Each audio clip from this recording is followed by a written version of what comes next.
میں ملتمس ہوں استاذ محترم ڈاکٹر شمس البصر صاحب سے، آپ ایسی شخصیت جن کا بیان ایمان افروز، روح پرور، دل نشیں، انقلاب آفری، پرمغز اور معلومات افزا جیسی خصوصیات کا حسین گلدستہ ہوا کرتا ہے۔ باہنر ہو، پر اثر ہو، قوم کے رہبر ہو تم۔ باہنر ہو، پر اثر ہو، قوم کے رہبر ہو تم۔ کہکشاں ہو، پھول ہو، عطر ہو، عنبر ہو تم۔ آؤ محفل میں خطابت کا چراغ زو لیے، آؤ محفل میں خطابت کا چراغ زو لیے۔ باعث فخر چمن ہو، شمع روشن تر ہو تم۔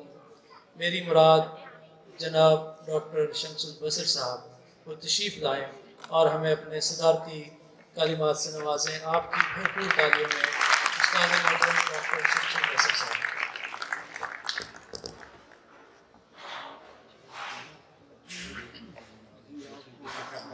صلی اللہ رسول بعد، معزز مہمانان گرامی، فیکلٹی ممبرز، طلباء و طالبات، میں انتہائی خوش قسمتی سمجھتا ہوں یہاں آپ لوگوں نے مجھے دعوت دی۔ میں شکر گزار ہوں اپنے ڈاکٹر سعید صاحب کا، خصوصی طور پر آپ سب کا۔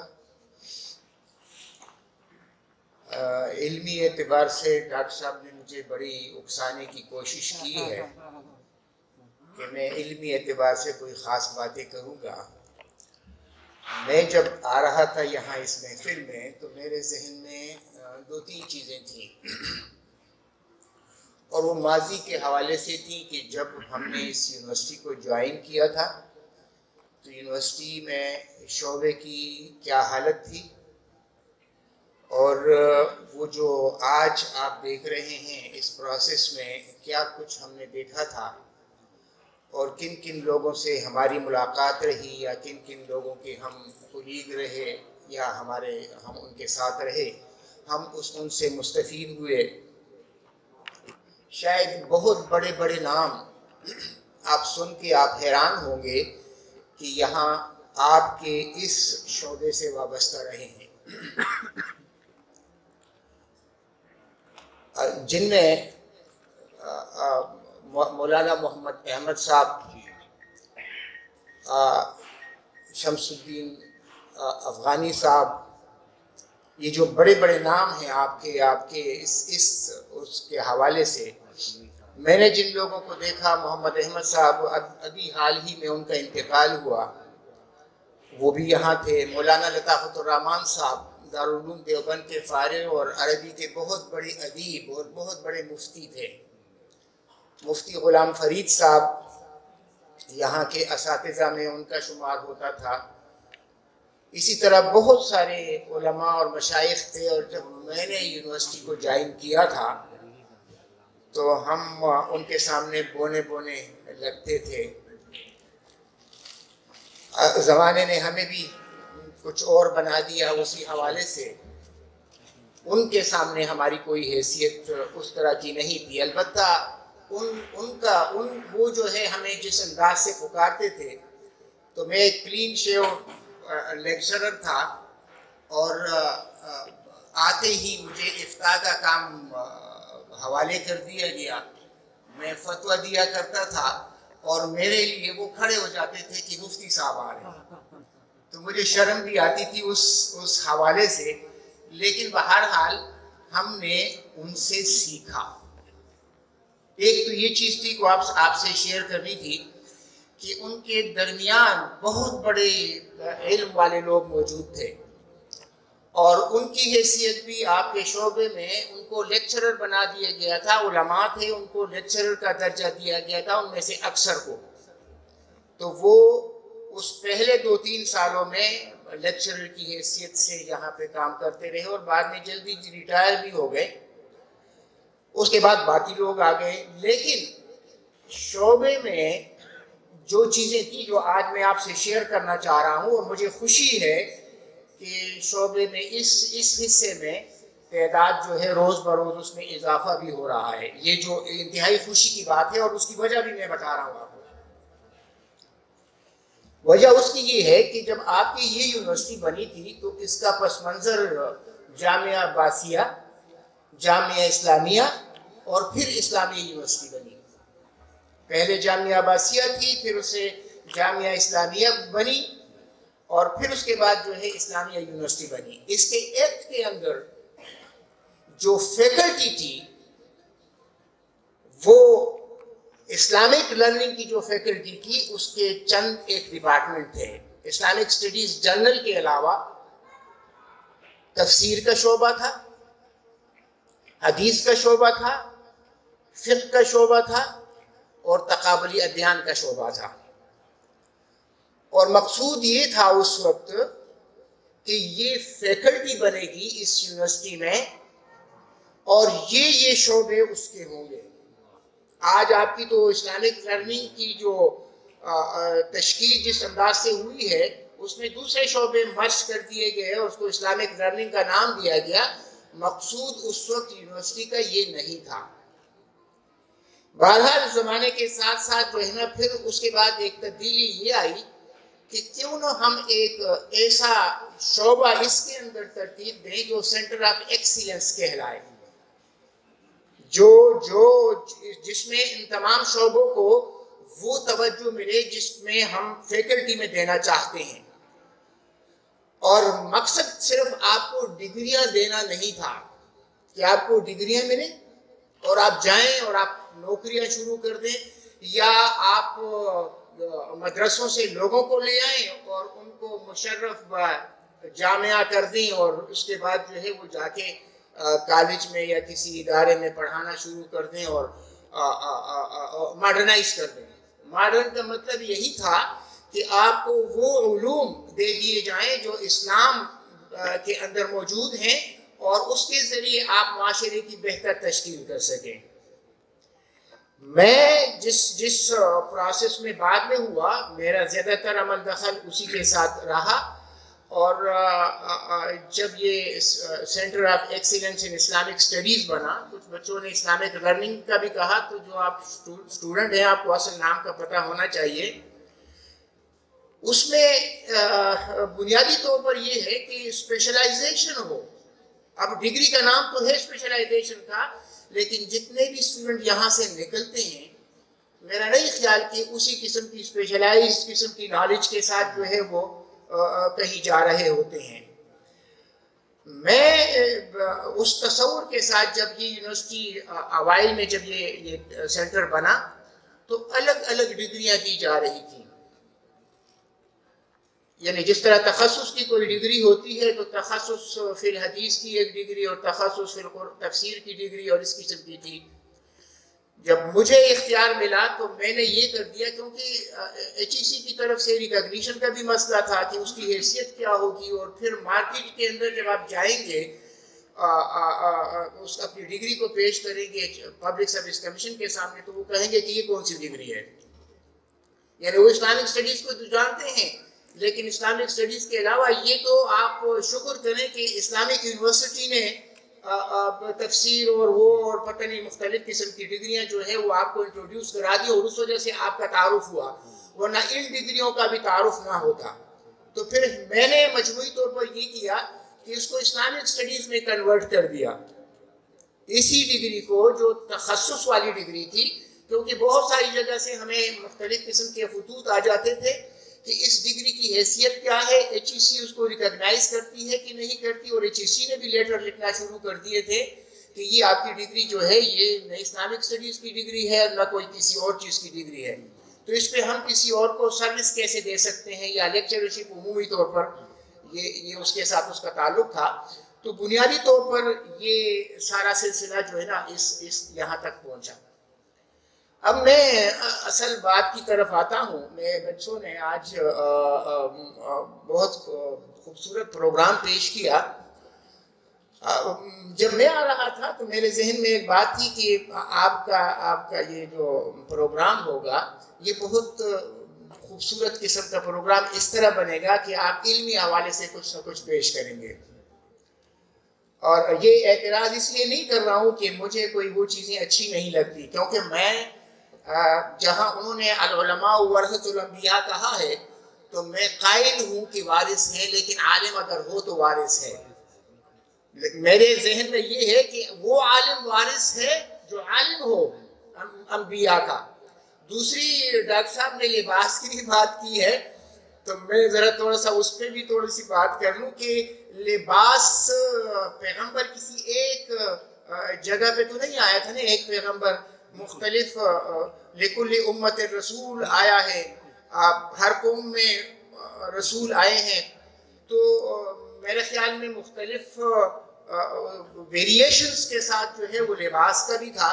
تو تخصیص نہیں ہے کہ ہمارا جو یہ وضاحت ہے کہ ڈاکٹر صاحب نے شلوار چھوٹے بھائی کی اور قمیص بڑے بھائی کی تو اسی سے شاید ہماری مسلمانی کی پہچان ہو. ہرگز ایسا نہیں ہے. رسول اکرم صلی اللہ علیہ وسلم کا لباس معقول ترین لباس تھا. کسی پیغمبر کے بارے میں یہ تصور تک آپ نہیں کر سکتے کہ ان کا لباس نامعقول ہوگا. تو جتنا معقول لباس آپ استعمال کریں وہ اسلامی ہوگا. میرے خیال میں تصور بھی یہی ہے.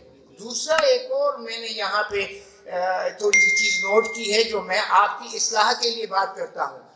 یہ یاد رکھیں رسول اکرم صلی اللہ علیہ وسلم کی اس کی جو اس میں تعیین بیان کرتے ہیں آپ لوگ، اس خوبصورتی بیان کرتے ہیں، تو اس میں تنقیص کا پہلو کسی پیغمبر کا نہیں ہونا چاہیے. یہ آپ لوگ غلط فہمی کا شکار نہ ہو. لا نفرق بین احد من رسلی آپ کے عقیدے کا جز ہے. تو یہ یاد رکھیں کہ آپ کہتے ہیں کہ یہ ہوا، تو اگر آپ کہتے ہیں کہ ابراہیم علیہ السلام کا درجہ یہ ہوا پھر رسول اللہ صلی اللہ علیہ وسلم کا درجہ یہ ہوا، یاد رکھیں آپ نے بہت محتاط ہونا ہے. آپ کہتے ہیں نا کہ میرا باپ بڑا تھا، کہ میرا دادا بڑا تھا، کہ میرا پردادا بڑا تھا، پھر درمیان میں اس سے وہ بڑا تھا، یہ تنقیص ہو جاتی ہے اس میں. تو آپ کی زبان انتہائی محتاط ہونی چاہیے جب آپ اسی قسم کی کوئی بات کرتے ہیں. ہمارے لوگ تو کہتے ہیں نا کہ کبھی کبھی جو ہے وہ اس کے اندر جو ہے نا ایگزیجریشن کرنا شروع کر دیتے ہیں. تو ایگزیجریشن بالکل نہ کریں. دوسری بات، اس کے علاوہ جو چیز میں آپ سے کہنا چاہ رہا ہوں، بنیادی طور پہ آپ اسپیشلائز دور میں داخل ہو رہے ہیں اور آپ یہاں سے نکلیں گے تو آپ سے توقع کی جاتی ہے کہ آپ کو کچھ آتا ہوگا. تو یاد رکھیں کہ میں ہوں یا آپ کے اساتذہ ہیں، ہر فن مولاق کوئی نہیں ہوتا. اگر میڈیکل سائنسز میں آپ کو کہتے ہیں ناک کا الگ ہے اور کان کا الگ ہے اور پتہ نہیں آنکھوں کا الگ ہے اور ایبڈامن کا الگ ہے اور ہڈیوں کا الگ ہے اور مختلف قسم کے اس کے اسپیشلائزڈ لوگ ہوتے ہیں، تو آپ کے ہاں بھی ہوتے ہیں. آپ کسی دارالعلوم میں چلے جائیں تو مفتی صاحب بھی ہوں گے، شیخ القرآن ہوں گے، شیخ الحدیث ہوں گے. آپ یہ نہ کریں. ہمارے ہاں تو یہ تصور ہے نا کہ ایک آدمی نے چند ایک چیزیں پڑھی ہوتی ہیں اور ہر ایک چیز کے اوپر بات کرنا شروع کر دیتا ہے. آپ بالکل ایسا نہیں کریں گے. اگر آپ نے کرنا ہے تو آپ کسی ایک فیلڈ میں اسپیشلائزیشن کریں، کسی ایک جگہ پہ ایسا کر دیں کہ آپ کی طرف لوگ رجوع کرنا شروع کر دیں کہ یہی ایک آدمی ہے جس کی طرف ہم دین کے حوالے سے فلاں معاملے میں رجوع کریں گے اور وہ ہماری رہنمائی کرے گا. یاد رکھیں ہم ہر فیلڈ کے ماہر ہو نہیں سکتے. یہ چیزیں جو ہے نا آپ کے لیے ہیں. تو اگر آپ یہاں آئے ہوئے ہیں، اس یونیورسٹی میں آئے ہیں، آپ اس یونیورسٹی کا نام آپ ہی روشن کریں گے. اس طریقے سے روشن کریں گے کہ آپ کے پاس اسپیشلائز نالج ہو. وہ نالج ہو جو کسی کے کام آ سکے. آج کل کے زمانے میں تو آپ دیکھیں نا, روزانہ قسم کی مختلف قسم کی حدیثیں دوڑ رہی ہوتی ہیں. آپ نیٹ کے اوپر دیکھ لیں. آج میری بچی نے بھی مجھے ایک حوالتاً ایک حدیث جو اس کی بھیجی ہے, ایک امام کی بات کی ہے کہ فلاں امام نے یہ بات کہی تھی کہ جناب فلاں فلاں چیزیں ملا دیں تو جناب مچھر جو نا آخر دور میں مچھر آئے گا تو وہ لوگوں کو مارے گا, تو اس کے لیے فلاں فلاں دوا ہونی چاہیے. تو میں نے کہا اس کو پھر وہی ہوتی ہوگی. میں نے ان کو لکھا کہ میں نے کہا اس امام کو پھر وہی ہوتی ہوگی کہ جناب اس نے یہ بات اس وقت کہی تھی, ایک پیغمبر کے پاس وہی آتی تھی, اس کے علاوہ مجھے ایک بتا دیں کہ کس آدمی کے پاس وہی آتی ہے. اور یہ جو آپ لوگوں نے الہامی کیفیات اور کشف کی کیفیات اور پتہ نہیں کون کون سی چیزیں کی ہیں, یہ تو دین میں در آنے والی باتیں کی ہیں نا آپ نے. آپ کی مرضی ہے جو چیز میں دین میں داخل کر دیں. پیغمبر کو وہی کی جاتی ہے, اس کے علاوہ کسی کو یہ اختیار حاصل نہیں ہے کہ دین کے اندر آپ کو کوئی چیز جو ہے دے, سوائے اس کے کہ اس کے پاس کوئی علم ہو, اور علم کی بنیاد جو ہے وہ ثبوت کے طور پر پیش کرے گا. ادروائز تو آپ کے پاس ہے نا, قرآن بھی ہے اور حدیث بھی ہے. کیا آپ میں سے کوئی آدمی ڈائریکٹ استفادہ کر سکتا ہے قرآن و حدیث سے؟ اس کے لیے بھی تو آپ کو ضرورت ہے کہ کسی کے سامنے جو ہے وہ آپ وہ کر لیں اس میں, اور ان سے علم حاصل کر لیں, اور پھر اس کو سمجھنے کی کوشش کریں, اور پھر جا کے کسی رائے کا اظہار کر دیں. ہم ہر معاملے میں یاد رکھیں آپ کی ذمہ داری باقی لوگوں سے زیادہ ہے. آپ سمجھتے ہیں نا, آپ دیکھیں آپ یہ جو آپ لوگ آج کر رہے تھے اور لڑکیوں کو اور لڑکوں کا جو بھی کہہ رہے تھے غلط نہیں تھا, میں غلط نہیں کہہ رہا ہوں, لیکن علمی اعتبار سے بھی کر سکتے تھے. آپ نے یہ بھی کہہ دیا, دیکھو جو بچیاں تھیں وہاں کسی کو آپ نے کہا کہ وہ جو ہے نا وہ تیسری چیز کیا ہوتی ہے, خواجہ سرا آپ نے کہا. کسی نے کہا تھا کہ ایک مرد دو عورتوں کے برابر ہوتا ہے. ایک مرد, اس کا مطلب یہ ہے کہ اس کے اندر دو عورتیں موجود ہوتی ہیں. آپ سمجھ رہے ہیں نا, ابھی جس نے بات کی تھی اس کے بارے میں کہہ رہے ہیں. اس کا مطلب یہ ہے کہ ایک مرد میں دو عورتیں موجود ہوتی ہیں, اور جس کے جنس کا تعین نہیں ہوتا وہ عورت تو ہوتا ہی ہے. اور اگر نہیں ہوتا تو آپ دیکھ لیں کہ وراثت میں یوں ہوتا ہے کہ جس کے جنس کا تعین نہیں ہوتا تو اس کا حصہ ایک مقرر ہی ہوتا ہے, اور وہ بھی عورت والا حصہ, جو بہن والا بیٹی والا حصہ ہے وہ ہوتا ہے. تو یہ چھوڑ دیں آپ لوگ یہ باتیں کہ وہ آپ کے اندر کون سا ہوتا ہے, وہ تیسری جنس والا بھی کوئی نہ کوئی ہوتا ہے, ورنہ ہوتی ہے. سمجھ رہے ہیں یہ جو چیزیں ہوتی ہیں نا آپ کے لیے, میرے خیال میں آپ کو چاہیے کہ آپ یہاں آئے ہوئے ہیں, آپ اپنے آپ کو علمی طور پر نمایاں کر دیں. اب دوسری طرف میں جو آ رہا ہوں, میرا جو مقصد ہے بات کرنے کا, کہ جو فیکلٹی ہم کھو چکے ہیں, جو ہم نہیں بنا سکے, آپ کا اور آپ کے ڈاکٹر صاحب کا مشن یہ ہونا چاہیے کہ وہ فیکلٹی جو ہے وہ ریوائیو کر لے, وہ بنا لے. وہ فیکلٹی آپ کی, اس میں اس کی وہ ضرورت نہیں ہے. ہو سکتا ہے کہ کچھ لوگ آپ سے ناراض بھی ہو جائیں کہ جناب یہ تو یہ ہے, اس میں ان کو دوسری فیکلٹیز میں بھی اور اس کی الگ فیکلٹی بھی بن سکتی ہے. لیکن اسلامک لرننگ کی فیکلٹی جو ہے وہ ہونی چاہیے جس کے اندر یہ چاروں کے چاروں یا 4 سے 5 یا 6 شعبے جو خالص اسلامی علوم کے ہوں وہ اس کے اندر موجود ہوں, اور وہاں اسپیشلائز نالج ہو. تبھی شاید ہم ایسے لوگوں کو تیار کر سکیں گے کہ جو آگے جا کے آپ کو رہنمائی دے سکیں گے. دوسری اس کے علاوہ ایک بات میں کہنا چاہ رہا ہوں, آج تک آپ اس ملک میں اسلامی نظام نافذ کیوں نہیں کر سکے؟ کبھی آپ نے سوچا ہے؟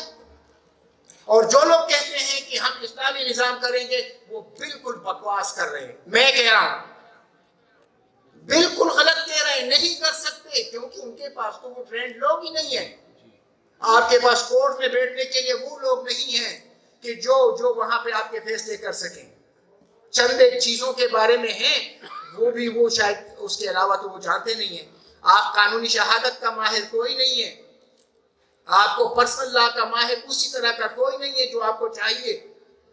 آپ کو پتہ ہے کرمنل لا کا ماہر اسی طرح کوئی نہیں ہے. آج تک کوئی آدمی یہ فیصلہ نہیں کر سکا کہ بھئی عورت کی گواہی ہو سکتی ہے کہ نہیں ہو سکتی, عورت کی گواہی کہاں ہو سکتی ہے, عورت کی حدود میں کیوں گواہی نہیں ہوتی. مطلب یہ تمام کی تمام چیزیں آج تک کنفیوژن ہے، اور آپ کا جو ماڈرن طبقہ ہے اسی پہ متعارف ہوتا ہے. ماڈرن جو بنتا ہے نا کہ میں نے اعتراض کرنا ہے تو میں ماڈرن تبھی کہلاؤں گا کہ میں اسلام کا انکار ہی کر دوں. اور ہمارے پاس جو ہے اس کو ڈیفینڈ کرنے کے لیے دلائل نہیں ہوتے. تو دلائل کیسے ہوں گے؟ ہم ایسے ہی آئیں گے کہ بس آپ کے چلے گئے اور آپ نے ایک ڈگری لے لی اور بس آپ نے پورا کر دیا تو مکمل ہو جائے گا. ہرگز نہیں ہوگا. یاد رکھیں یہاں سے اگر یہ جامعہ عباسیہ جس نے بنایا تھا، جس نے جامعہ اسلامیہ تشکیل دیا تھا اس وقت، یا جو بھی نام دیا تھا، جو مقاصد تھے ان کے، جو علماء یہاں گزرے تھے، یا جو اب ہے، اگر آج بھی ہم اس کو کر سکے یا آنے والی نسلیں اس کو کر سکیں تو شاید ہم اس ملک کو اسی طرح کو اسلامی ریاست بنانے کے قابل ہو سکیں گے. آپ میں سے ماہرین نکلیں گے. آپ یہ جو دوسرے لوگوں کی نقل کرتے ہیں کہ فلاں شعبے میں اسی طرح کا ہوا، آپ یہ کر سکتے تھے یار. یہ قرآن کریم سے بھی آپ لے سکتے تھے کچھ مضامین اور بہت خوبصورت انداز میں پیش کر سکتے تھے. اگر آپ کو نہیں پتا تھا تو بہت ساری جگہوں پہ لوگ وہ ایسی چیزیں موجود ہیں کہ بہت دلچسپ انداز میں پیش کر سکتے تھے. حدیث میں سے بھی کچھ چیزیں پیش کر سکتے تھے، فقہ میں سے بھی کوئی چیزیں پیش کر سکتے تھے، اور آج ہم آپ سے متاثر ہوئے بغیر نہ جاتے. مطلب یہ چیزیں یاد رکھیں. آپ خوبصورت بنا سکتے ہیں، ضروری نہیں ہے کہ آپ شروع کر دیں کہ لڑکیوں کا اور گانے شروع کر دیں اور بجانے شروع کر دیں. اس سے کوئی چیز حاصل نہیں ہوگی. آپ اپنا تشخص خود بنائیں گے. آپ کو لوگ آ کے یہ نہ کہیں کہ یہ بھی تو ہمیں جیسے ہیں، بس ختم ہوگی بات. تو اگر آپ اسی جیسے ہیں تو پھر آپ میں فرق کیا ہوا؟ یہ جو بنیادی، اگر آپ انبیاء کے وارث ہیں تو انبیاء کی طرح ہو نا. آپ انبیاء کی طرح لگیں. آپ کے اٹھنا بیٹھنا چلنا پھرنا انبیاء کی طرح ہو تو تب آپ لگیں گے نا. ایسا تو نہیں ہوگا نا کہ بس دعویٰ کر دیا کہ ہم انبیاء کی طرح ہیں. کیوں انبیاء کی طرح ہیں؟ آپ کے کون سے کرتوت انبیاء کی طرح ہیں کہ آپ کہہ دیں کہ ہم انبیاء کی طرح ہوں گے؟ آپ میں سے جو اپنے آپ کو عالم کہلاتے ہیں ان کے بھی نہیں ہیں. دیکھیں نا، آپ رسول اللہ صلی اللہ علیہ وسلم پہ یا کسی نبی کے بارے میں یہ کہہ دیں کہ انہوں نے کبھی جھوٹ بولا ہو، کسی نبی کے بارے میں کہہ دیں کہ انہوں نے کوئی غلط بیانی کی ہو، کسی نبی کے بارے میں یہ کہہ دیں کہ انہوں نے دست نیچے وہ دراز کیا ہو کہ مجھے دے دو. تو چیزیں آپ اپنی پیدا کریں گے اور اس طریقے سے. تو میری گزارش یہی ہوگی، میرا مشورہ یہی ہوگا کہ آپ لوگ جو یہاں آئے ہوئے ہیں اور آپ کو ایک نام لگ گیا ہے، اس فیکلٹی کے ساتھ آپ کا تعلق ہے، اس سینٹر آف ایکسیلنس کے ساتھ تعلق ہے، تو آپ لوگ ایکسیلنس پیدا کر لیں، اس عروج پہ اپنے آپ کو پہنچا دیں. یا کم از کم آپ میں سے اگر پورے کے پورے نہیں نکلتے تو 10-12 تو نکل جائے نا. سال میں 10-12 افراد نکلیں، 10 لڑکے اور 10 لڑکیاں نکلیں اور وہ لوگوں کی رہنمائی کریں اور لوگ اس کی طرف رجوع کریں کہ یہ جو بچی ہے یہ سب میں ماہر ہے، یہ اس چیز کی ماہر ہے، یہ جو بچہ ہے یہ ان تمام امور کا ماہر ہے. تو اگر یہ ہو تو یونیورسٹی بھی آپ پہ فخر کرے گی اور آپ کے اساتذہ بھی آپ پہ فخر کریں گے. یقیناً یہی میسج تھا جو میں آپ کو دینا چاہ رہا تھا کہ ہم نے اپنی کوشش کی تھی. ہم نے میں آپ کو ایک بات بتا دوں کہ میں وہ فرد ہوں کہ جو اس کیمپس میں سب سے پہلے اکیلا داخل ہوا. میں وہ فرد ہوں جس سے سب سے پہلے یہاں یہ جو ہے نا ہاسٹل میں نے بنایا، سڑک میں نے شروع کروائی، وہ جو سرکنڈے ڈال کے اس کے اوپر جو ہے بس آیا کرتی تھی. ہم وہ لوگ ہیں کہ جو اس جگہ پہ سب سے پہلے ہم آئے، کوئی اور نہیں آیا. اس میں سے 2-3 لوگ موجود ہیں، باقی لوگ اللہ کو پیارے ہو گئے.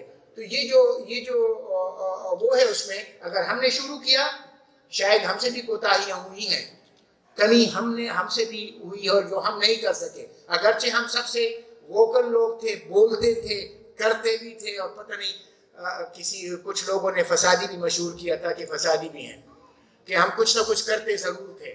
مطلب ہے کہ کھڑے ہو جاتے تھے، بولتے تھے اور پرواہ نہیں کرتے تھے کہ وائس چانسلر ہے کہ کوئی اور بیٹھا ہوا ہے. ہم بول لیتے تھے جو بول سکتے تھے، اور زیادہ تر یہی تھا کہ غلط نہیں بولا، غلط ہم نے نہیں کہا. لیکن ہمیشہ یہ ہوتا ہے کہ اکثر لوگ نوکری کرتے ہیں تو نوکری میں ایسا ہو جاتا ہے کہ بھائی جناب وہ کہتے ہیں کہ آپ تو اگر اس طرح کی بات کرتے ہیں تو یہ بیوقوف ہے. آپ سمجھ رہے ہیں نا. میرا ایک بچہ ہے تو ایک جگہ پہ وہ سیکشن افسر ہے تو وہ رشوت نہیں لیتا تو اس کو باقی لوگ بیوقوف کہتے ہیں. سیدھی سادی باتیں. آپ اس معاشرے میں جب آپ اسی طرح نہیں چلتے تو پھر لوگ سمجھتے ہیں کہ یہ تو بالکل احمق ہے, یہ تو اس لیے وہ نہیں لیتا, وہ غلط کام جو آپ سے وہ کروانا. تو بنیادی مقصد جو ہے میرا یہ ہے کہ یہ جو آج کے بچے ہیں, یہ بچیاں ہیں, میں خصوصی طور پر بچے سے بچیاں اس میں ساری آ جاتی ہیں. بچوں کے اندر جس طرح میں نے آپ کو کہا کہ اس میں خواتین بھی ہوتی ہیں دونوں طرف, تو بچے میں بچیاں بھی آ جاتی ہیں. تو آپ سے توقع کی جائے گی, آپ کے والدین آپ پہ سرمایہ کاری کر رہے ہوتے ہیں اور آپ کے اساتذہ آپ کو علم دے رہے ہوتے ہیں. اساتذہ کا کام ہے آپ کو گائیڈ کرنا, علم ٹھونسنا نہیں, گائیڈ کرنا. انہوں نے آپ کو گائیڈ کرنا ہے کہ جناب آپ نے یہ کام کرنا ہے, آپ نے اس میں پھر اپنی اسٹڈی کرنی ہے, آپ نے اپنے آپ کو آگے بڑھانا ہے. تو میں آپ سب کا اور ڈاکٹر صاحب نے علمی اعتبار سے بات کی ہے اس میں, اور میں نے جو دو چار چیزیں تھیں اس میں میں نے ہلکا سا اس پہ اشارتاً کہا. میں آپ سب کا شکر گزار ہوں, آپ نے مجھے دعوت دی, اور اللہ تعالیٰ آپ کو آپ کے علم میں اور آپ کی باقی اس امور میں اضافہ فرمائے, اور اللہ تعالیٰ آپ کو توفیق دے کہ آپ ملک اور ملت کی صحیح معنوں میں خدمت کر سکیں. وآخر دعوانا الحمدللہ رب العالمین. بہت بہت شکریہ. صدارتی کلمات سے نواز رہے تھے. میں برادر علی طارق صاحب, ڈاکٹر شیخ شفیق الرحمان صاحب,